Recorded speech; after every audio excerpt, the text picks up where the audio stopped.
సుధమ గుమర పట్టణంలో ఉంది.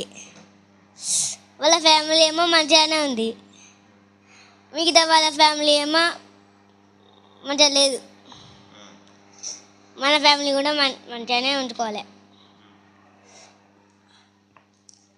అంటే దేవుడు ఏమన్నాడు అంటే ఈ పట్టణాన్ని నాశనం చేస్తాను అని అన్నాడు. దేవుడు లూతుతో ఏమన్నాడంటే లూతు నేను ఈ పట్టణాన్ని నాశనం చేస్తాను, నువ్వు ఈ పట్టణం వదిలేసి వేరే పట్టణంకి వెళ్ళు అని దేవుడు చెప్పిండు. దేవుడు చెప్తే అప్పుడు దేవుడిని పట్టణం నాశనం చేస్తుంటే అప్పుడు లూతు భార్య ఏమో వెనక్కి తిరిగి ఉప్పు స్తంభం అయింది.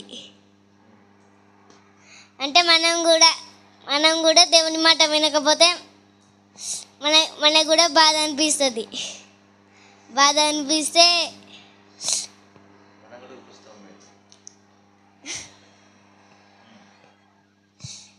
మనం దేవుని మాట వింటే మనకి ఆరోగ్యం ఇస్తాడు, తెలివిస్తాడు, మనకు ప్రాణంలో తోడు ఉంటాడు, చదువుతూనే ఉంటుంది. Praise the lord.